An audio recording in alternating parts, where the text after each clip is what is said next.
KBR Prime, podcast for curious mind.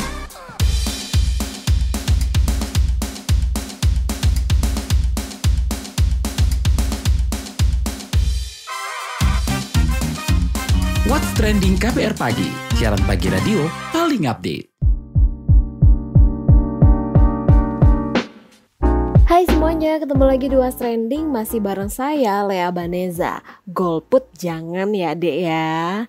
Nah, gimana nih kalian semua, udah siap ke TPS kan? Memberikan suara buat calon-calon pemimpin kalian. Hari ini kita semua memilih kepala daerah secara serentak di seluruh wilayah Indonesia. Pilkada kali ini diikuti 37 dari 38 provinsi. Dengan daerah istimewa Yogyakarta DIY tidak melakukan pilkada langsung. Apa sih yang dipilih di Pilkada 2024? Yaitu ada gubernur dan wakil gubernur, bupati dan wakil bupati, atau wali kota dan wakil wali kota.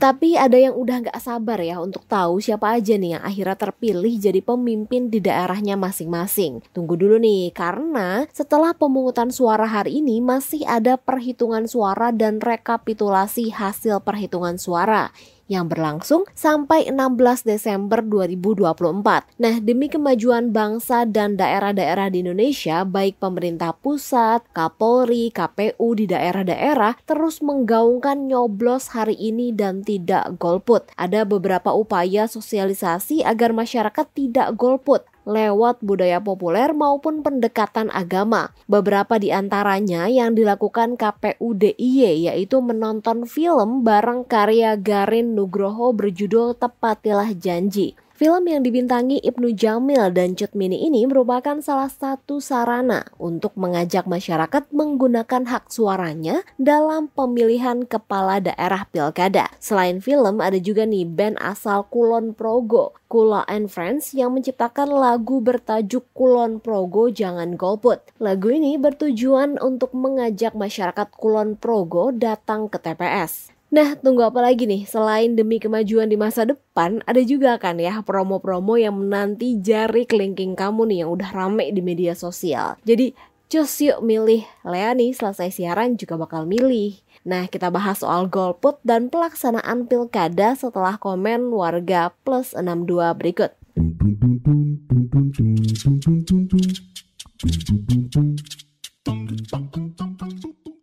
Yang pertama komentar @polres_madiun. Ayo sukseskan Pilkada 2024. Jangan sampai golput.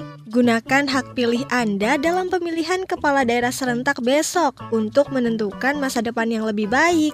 Suara Anda harapan kita semua. Lanjut komentar @spxx.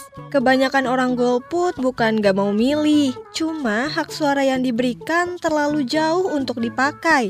Ya contohnya anak rantau yang belum ganti KTP. @kxx. Aku terlalu kecewa dengan semua calon, jadi jaga rumah sajalah. Nah, ada nih komentar @risxx. Terkadang orang golput udah lelah sama janji-janji. @matxx. Kata-kata hari ini, sedikit saja. Kalau ada orang yang emang mau pakai hak suaranya di pilkada nanti, ya kasih support aja. Jangan dipaksa golput. Kalau mau golput ya udah, tapi jangan maksa golput ke orang yang mau berangkat pakai hak suaranya.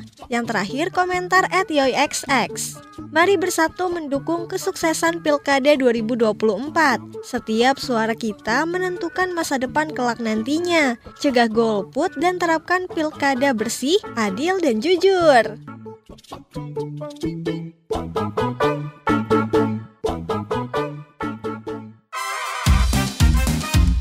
What's Trending KBR Pagi, siaran pagi radio paling update. Menko Polhukam Budi Gunawan mengajak seluruh masyarakat menyukseskan Pilkada 2024. Dia meminta seluruh masyarakat menggunakan hak pilihnya dan tidak golput demi masa depan daerah masing-masing. Kemenko Polhukam selaku penanggung jawab Des Pilkada beserta Mendagri bersama TNI dan Polri terus melakukan langkah-langkah mengkoordinasikan untuk memastikan stabilitas keamanan dan politik dengan menangani setiap potensi gangguan dan potensi ancaman yang dapat mengganggu pelaksanaan Pilkada serentak tahun 2024. pencoblosan yang dilaksanakan pada hari Rabu tanggal 27 November. Pada kesempatan yang sangat baik ini, sekali lagi kami mengajak dan menghimbau, mari kita sukseskan pelaksanaan Pilkada serentak tahun 2024. Gunakan hak pilih, hak suara, jangan golput gitu. Karena hari Rabu tanggal 27 November ini sangat penting bagi kita semua dalam menentukan pilihan untuk memilih para pemimpin-pemimpin dan masa depan. Nah, kalau soal kesiapan pemungutan suara hari ini, Ketua KPU Muhammad Afifuddin menyampaikan. Muhammad Afifuddin juga berharap masyarakat mau datang ke TPS karena hari ini adalah hari libur nasional. KPU perlu menyampaikan bahwa secara teknis kami telah menyiapkan pelaksanaan tahapan pemungutan dan penghitungan suara Pilkada serentak 2024 kita laksanakan Rabu 27 November 2024 di 37 provinsi, 415 kabupaten dan 93 kota di seluruh Indonesia. Kami ingin menyampaikan ada 103 paslon gubernur dan wakil gubernur, 1169 paslon bupati dan wakil bupati, serta 285 paslon wali kota dan wakil wali kota dengan total pasangan calon 1.557 paslon. Terkait pemilihan dengan satu paslon atau calon tunggal terdapat 37 paslon, 1 paslon gubernur dan wakil gubernur dan 31 paslon bupati dan wakil bupati serta 5 paslon wali kota dan wakil wali kota.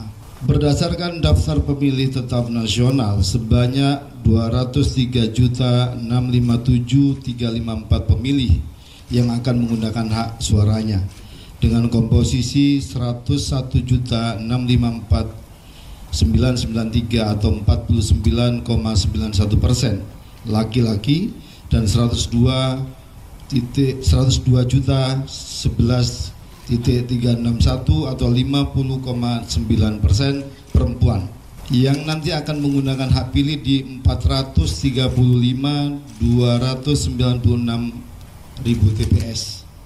Berdasarkan DPT tersebut terdapat 52.318.841 atau 25,69% Gen Z dan juga 67.731.281 atau 33% pemilih milenial. Kemudian ada 55.069.832 atau sebanyak 27,04% generasi X dan juga 25.799.756 atau 12,67% baby boomer dan juga 2.737.644 atau sebanyak 1,34% pre-boomer.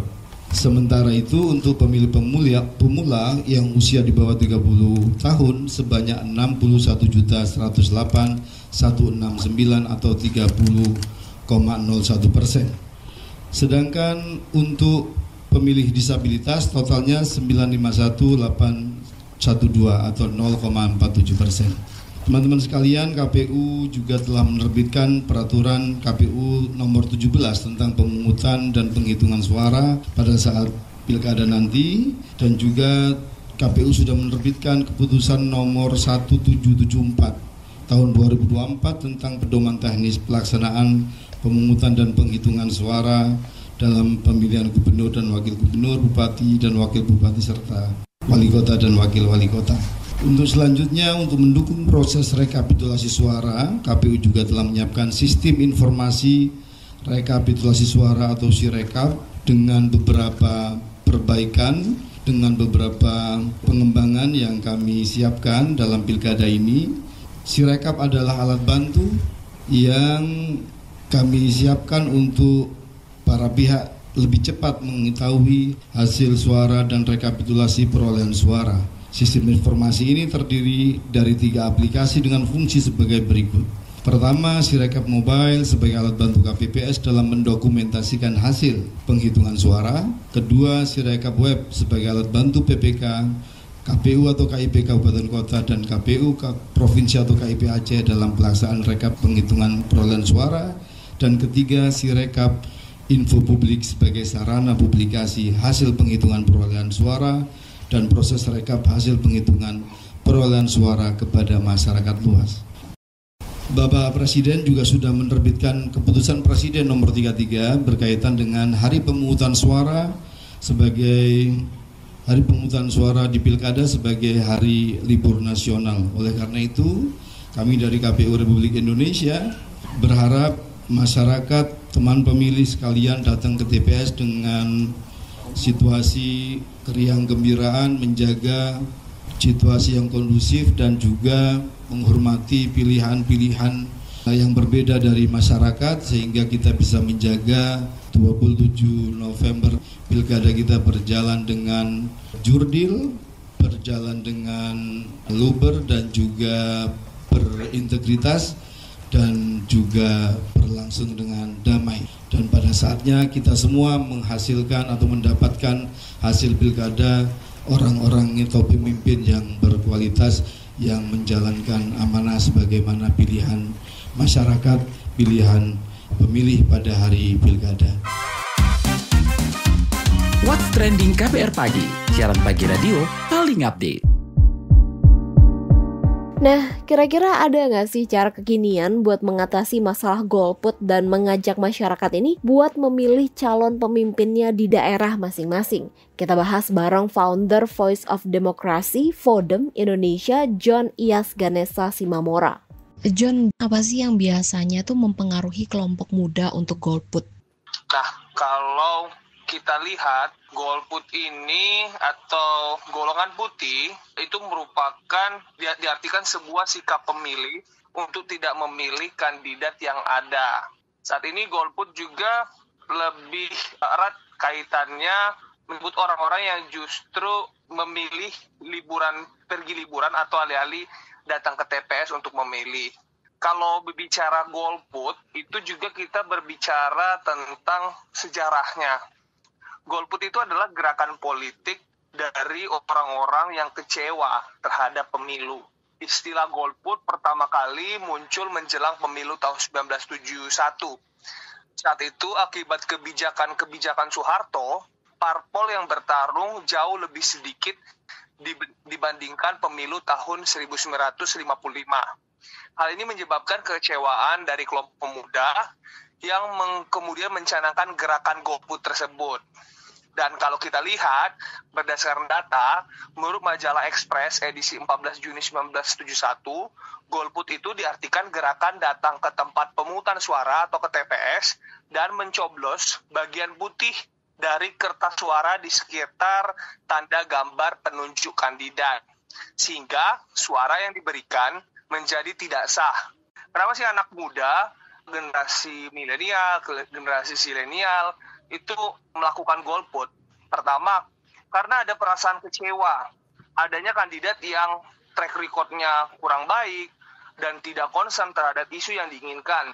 Misalnya isu tentang perubahan iklim, isu tentang pendidikan, isu tentang teknologi, dan isu tentang keterbukaan lapangan pekerjaan. Nah, terkadang janji-janji kampanye ini tidak dituntaskan oleh paslon-paslon sebelumnya, sehingga perasaan kecewa itu terus lanjut di saat pemilu dan pilkada selanjutnya. Itu yang pertama. Yang kedua, adanya sikap bahwa pemuda itu tidak mau mendukung oligarki yang menang dan mereka tidak pro terhadap kesejahteraan rakyat.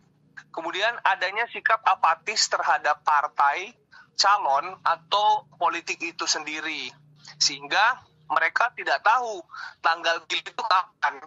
Misalnya penyandang disabilitas tunanetra, disebutkan braille ataupun bantuan lainnya, atau penyandang disabilitas yang lain, itu tidak difasilitasi dengan baik.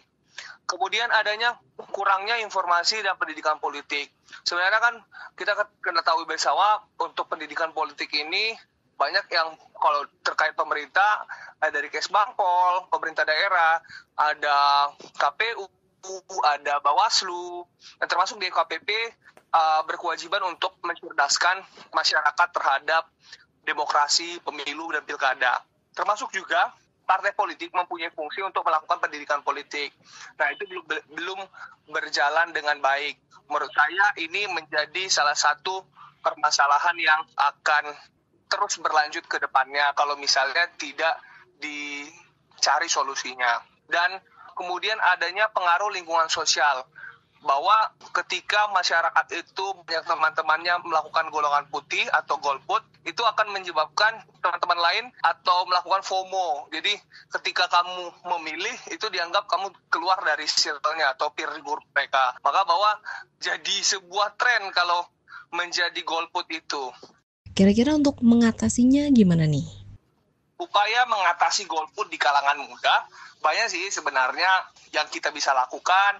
Itu pertama, adanya pendidikan politik, meningkatkan kesadaran politik sejak dini melalui pendidikan formal atau non formal. Mungkin bisa dilakukan di mana anak-anak sekolah itu di kurikulumnya dia bisa disisipkan bagaimana dia demokratis, bagaimana dia mengajak anak-anak didiknya itu memilih. Nah, kemudian melalui pendidikan non formal bisa juga dengan melakukan webinar, melakukan diskusi, bagaimana supaya anak muda itu paham dan mengerti tentang bagaimana artinya demokratis dalam pemilu dan pilkada.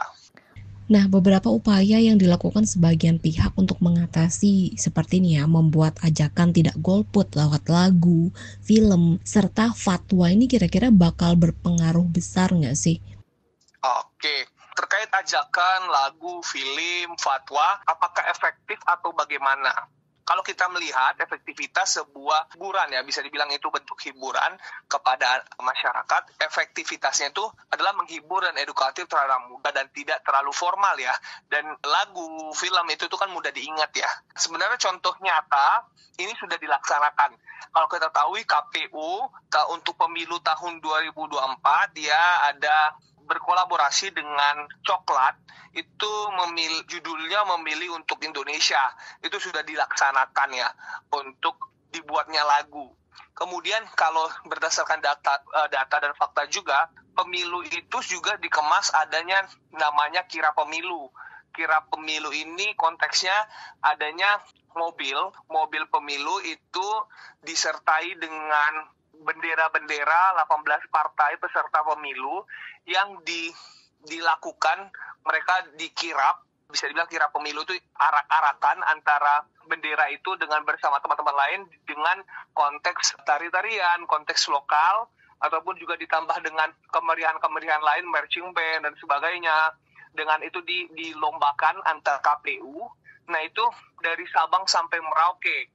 Nah itu kira-kira berapa bulan dan itu akan kumpul di KPU RI, titik kumpulnya di mana bendera-bendera 18 partai itu berkumpul di sana. Nah itu dari Sabang sampai Merauke berjalan dan sampai di Komisi Pemilihan Umum Republik Indonesia. Nah itu sudah dilaksanakan dan memang terkadang yang kurang itu adalah sosialisasi menurut saya. Sosialisasi terhadap kira pemilu tersebut dan tidak menjangkau lebih banyak orang. Nah mungkin kalau disosialisasikan dan dibuat lebih masif, itu akan menginformasikan, wah luar biasa ya pemilihan umum di Indonesia. Nah apa nih ruginya kalau anak muda golput dan ngaruhnya apa sih ke mereka?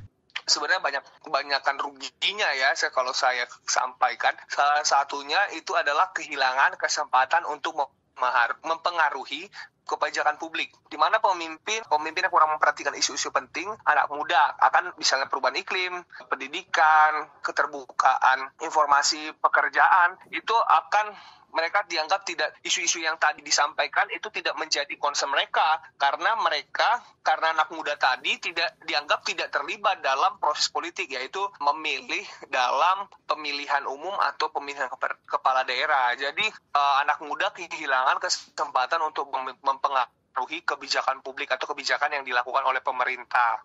Nah, yang kedua, potensi meningkatkan ketimpangan generasi. Dari studi UNDP menunjukkan bahwa pemilu yang diabaikan oleh pemilih cenderung menghasilkan kebijakan yang lebih menguntungkan ke kelompok usia tua atau elit yang lebih aktif memilih. Nah, kalau cara kekinian apa nih yang menurut kamu itu bisa efektif ngajak pemilih muda untuk nggak golput gitu, untuk ayolah ke TPS gitu? Wah, banyak sebenarnya.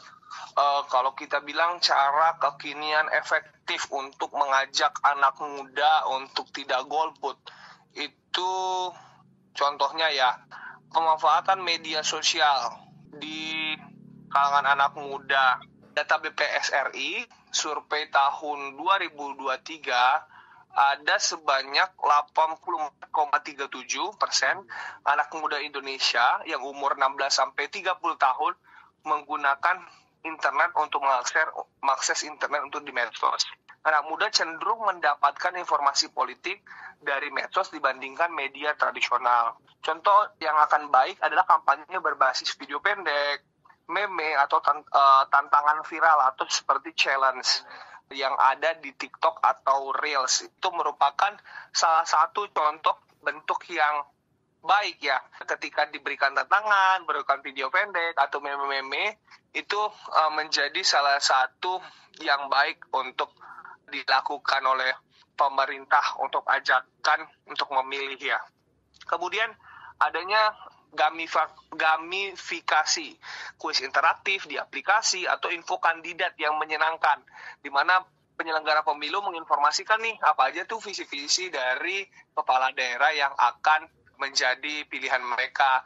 Nah itu bisa disampaikan dengan baik tuh, di mana pemerintah tidak hanya menginformasikan ajakan pemilih, ayo memilih, tapi tidak ada hal yang hanya ajakan yang biasanya selalu ada di berbagai informasi ataupun media sosial, tapi dibuat secara dikemas lebih efektif ya. Dibuat itu akan memberikan informasi yang diarahkan. Dan kemudian adanya mungkin bisa dibuat fitur atau filter kreatif. Kalau Mbak lihat di berbagai di media sosial itu kan ada namanya filter yang dimana challenge, ayo menggunakan challenge, di mana kampanye di Instagram, TikTok itu menggunakan filter kreatif atau stiker khusus, itu bisa mempengaruhi pemilih muda untuk menggunakan hak suaranya. Kemudian kita bisa melibatkan influencer ya, influencer di berbagai kota, berbagai yang ada di provinsi masing-masing, kita bisa gunakan kerjasama di sana.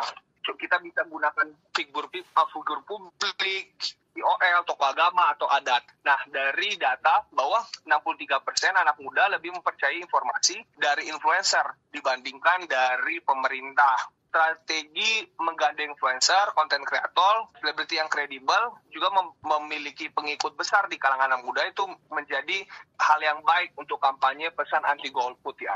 Nah, kalau kita lihat di Korea Selatan pada pemilu tahun 2020, beberapa grup K-pop seperti BTS secara tidak langsung mempromosikan partisipasi dalam pemilu melalui pesan medsos.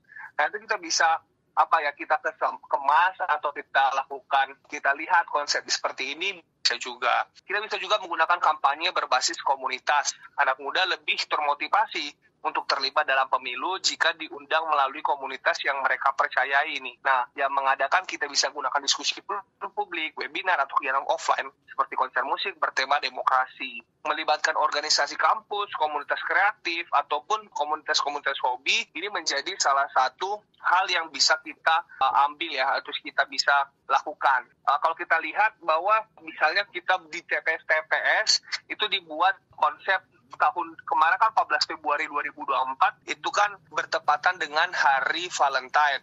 Nah, mungkin kita bisa, misalnya kita seperti kemarin tuh saya lihat di berbagai TPS menghias dengan warna pink ataupun menghias dengan warna-warna tertentu dan meriah, kemudian mereka diberikan coklat. Nah, itu bisa kita kerjasama dengan berbagai perusahaan atau bekerja sama dengan masyarakat sekitar untuk mensukseskan dan membuat semeriah mungkin orang untuk ke TPS.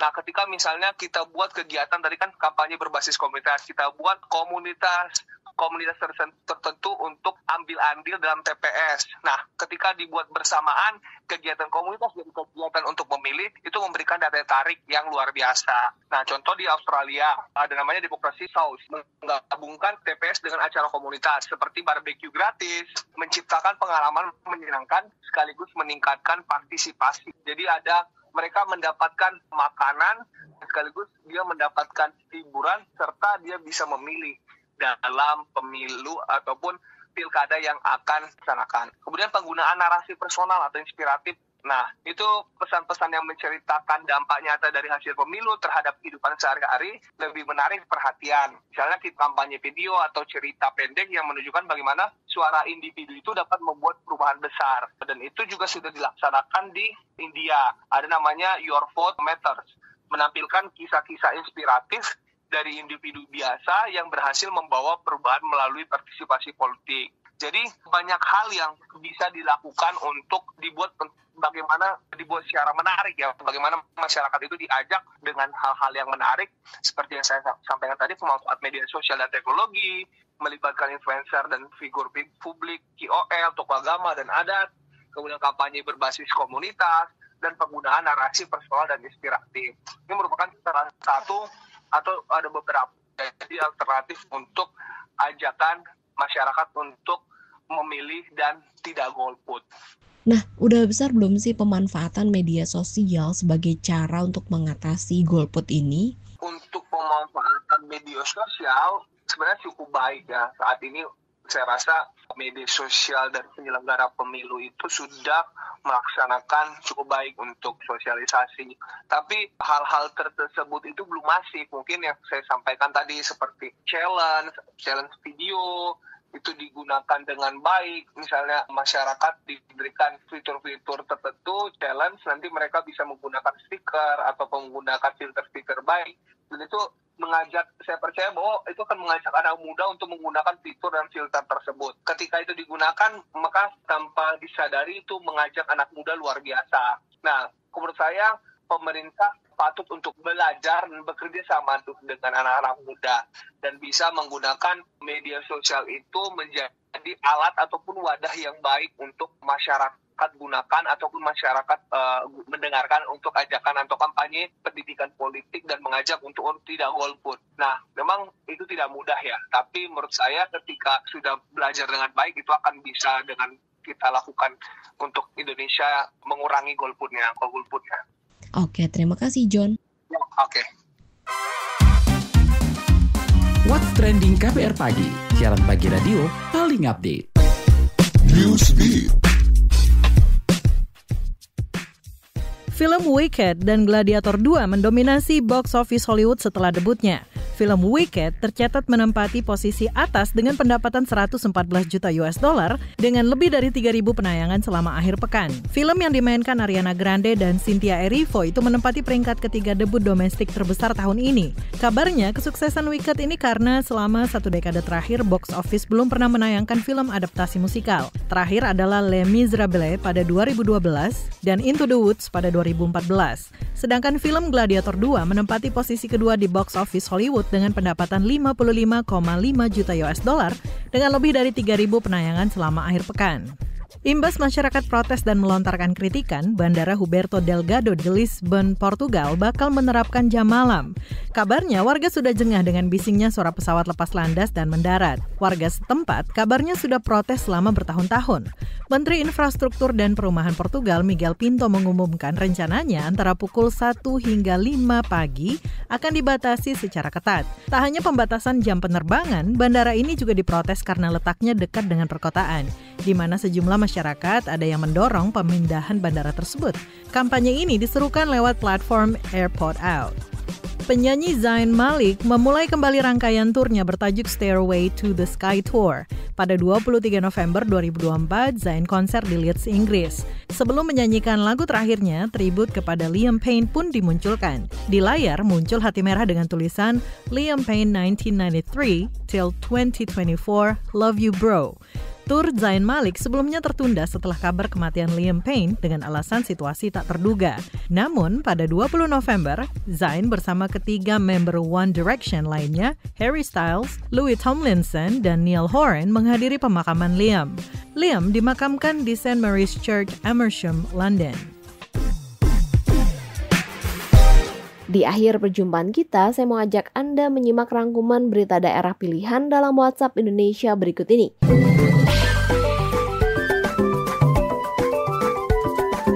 WhatsApp Indonesia. WhatsApp Indonesia, kita mulai dari Jakarta. Penjabat PJ Gubernur DKI Jakarta Teguh Setiabudi menanam 137 pohon tabebuya berwarna pink dan putih di Jalan Rasuna Said Kuningan, Jakarta Selatan. Ini jadi upaya memperluas ruang terbuka hijau atau RTH, mempercantik kota dan meningkatkan kualitas udara di kawasan tersebut. Penanaman dilakukan di sepanjang area lintas rel terpadu LRT Jabodebek untuk menciptakan lingkungan yang ramah pejalan kaki dengan tambahan tanaman hias bougainville hingga elemen estetika. Setidaknya lebih dari 11.000 pohon, hampir 4 juta tanaman hias, dan puluhan ribu mangrove di pesisir telah ditanam. Ia berharap langkah ini dapat mengurangi polusi udara yang menjadi masalah Jakarta. Selanjutnya kita ke Bali. Bali masuk daftar 15 destinasi yang harus dihindari pada 2025 versi laman Travel Guide Fodors. Bali dinilai punya masalah kepadatan pengunjung dan sampah. Menanggapi ini, Ikatan Cendekiawan Pariwisata Indonesia ICPI menyerukan perubahan pengelolaan pariwisata di Pulau Dewata. Ketua Umum ICPI Azril Azahari mengatakan, pendekatan pariwisata di Bali perlu beralih dari mengejar keuntungan ekonomi menjadi berbasis komunitas lokal atau community-based tourism yang lebih berkelanjutan. Ia menekankan pentingnya memperhitungkan dampak sosial budaya dan ekosistem, serta kapasitas daya dukung lingkungan Bali yang semakin terbebani. Selain itu, Azril mengkritik kebijakan bebas visa yang dianggap memperburuk tekanan terhadap ekosistem dan mendesak zonasi wisata untuk pengelolaan yang lebih terkendali. Sebagai solusi, ICPI merekomendasikan model pariwisata yang melibatkan masyarakat lokal sebagai pengelola utama guna menciptakan keseimbangan antara keberlanjutan ekologi dan kesejahteraan masyarakat lokal. Terakhir, kabar hiburan. Setelah 6 tahun, akhirnya Sheila on 7 kembali dengan single terbaru berjudul Memori Baik. Band yang digawangi Duta, Eros Chandra, dan Adam ini mengungkapkan lagu itu membawa tema yang berbeda dari biasanya. Jika sebelumnya lagu-lagu mereka banyak berkisah tentang cinta asmara, Memori Baik justru mengeksplorasi hubungan orang tua dan anak. Kali ini Duta dan kawan-kawan tak hanya memproduksi lagu ini di Yogyakarta. Awalnya, Sheila on 7 merekam instrumen dan vokal di Jogja dan dibawa ke Jepang untuk proses mixing dan mastering di Sony Music Studios Tokyo. Selain itu, Sheila on 7 juga merekam live performance video di studio yang sama. Sheila on 7 berharap mereka dapat menawarkan sesuatu yang berbeda kepada penggemar setelah sekian lama tidak merilis karya baru. Demikian WhatsApp Indonesia hari ini. Terima kasih ya sudah mendengarkan What's Trending. Jangan lupa terus dengarkan podcast What's Trending di kbrprime.id dan aplikasi mendengarkan podcast lainnya. Lea Baneza mau pamit dan jangan lupa ya kelingkingnya kita harus nyoblos hari ini. Stay safe and happy. Bye-bye.